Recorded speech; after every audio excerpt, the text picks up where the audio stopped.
आरो आं नाजागोन आरो गोबां गोसो होनानै आं नाजागोन मोजां खालामलांनो एक्टिंफोरखौ। बेयावहाय नोंथांखौ माबायदि रलाव होगोन होननानै बुंदों?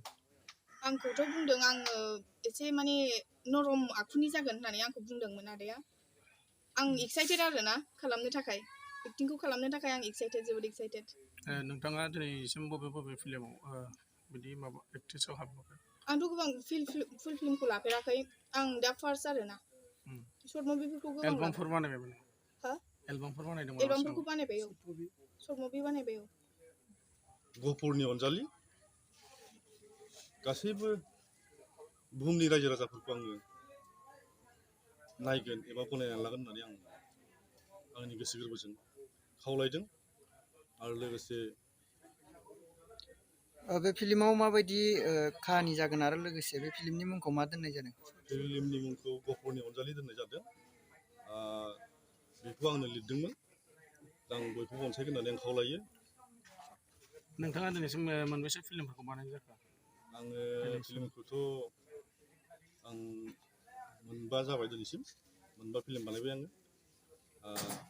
रिमोनला संसार, अरखि, गहपुरनि मोदै, मैदेर मोहनि, नै दा बर्थमान गहपुरनि अनजालि।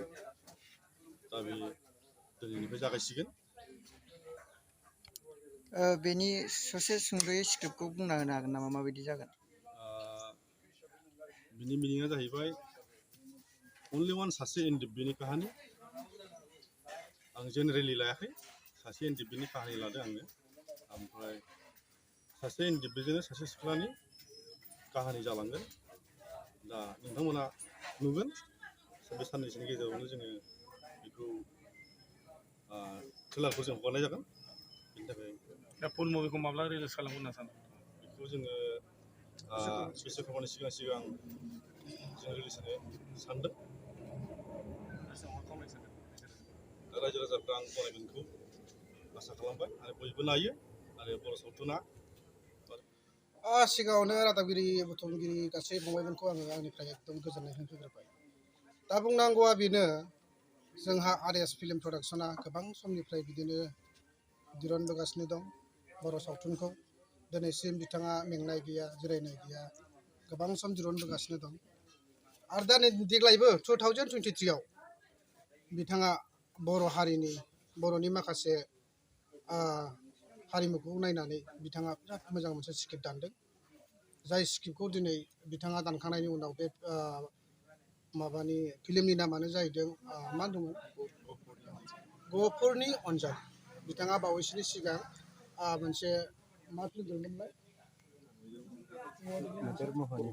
गहपुरनि मोदै। सिगांनिया गहपुरनि मोदै, दानिया गहपुरनि अनजालि। दा आं बेखौनो खावलायनो सानो, बिथाङा गोबां फिल्म बानायदोंब्लाबो माखासे जोंनि बर' फिल्म सावथुनफोरखौ गोबां मानसिफोरा अनसाया। बेनिखायनो बिथाङा जेसेबां बानायदों बेसिमाव बिथाङा दावखोनो हायाखै। फिल्मफ्रा गोबां मोजां जादों, नाथाय दिनै बिथाङा फाइनान्सियेलि प्रब्लेमाव गोबां उसुबिदा। बिनि थाखायनो बिथाङा दिनै आंखौ फाइनान्सियेल खालामनो लेंबोनायाव आं बिथांखौ गोगोमै मदद खालामदों, सहाय खालामदों। आरो बे फाइनान्सआ गोबां बुरजा जागोन, बिनि एमाउन्टखौ आं बुंथ'ला। आसा खालामदों नोंथांमोना मिडिया दिनैनि थारिखआव बबेबा मोनसे हाबाखौ बा बबेबा मोनसे मिथियैखौ मिथिहोनायानो नोंसिनि आखायाव, मिडियाफोरनाव। बेनिखायनो मिडियाफ्रा साफ्रोमबो समस्त बर' रायजोफोरनो मिथिहो जे रिसेन्टलि जोंहा गहपुराव मोननै प्रजेक्ट जागासिनो दं। बे मोननै प्रजेक्टआवबो आंनो फाइनान्सियेल खालामदों। दानिया जाहैदों आरएस फिल्म प्रडाक्सन आरो मोनसेया जाहैदों प्रभारानि फिल्म प्रडाक्सन। दा नोंथांमोनखौ आं बाराय बाराय खावलायदों। आरो जोंहा आर्टिस्ट हिसाबै जोङो लेंहरनानै लाबोदों। आर्टिस्टआ जोंहा मोजां आरो गोबां पार्ट खालामनो हायो। बिथांखौ जों एक्सेप्ट खालामदों। बिथांखौ जोङो अलरेडि जोङो क'क्राझारनिफ्राय लिंना लाबोदों। दिनैहाय जोङो अपेनिं खालामबाय। दिनैहाय जों बेखौ बेखेवसिगोन आरो दिनैनिफ्रायनो सुदा जासिगोन। बे फिल्मनि काहानिया माबायदि जागोन?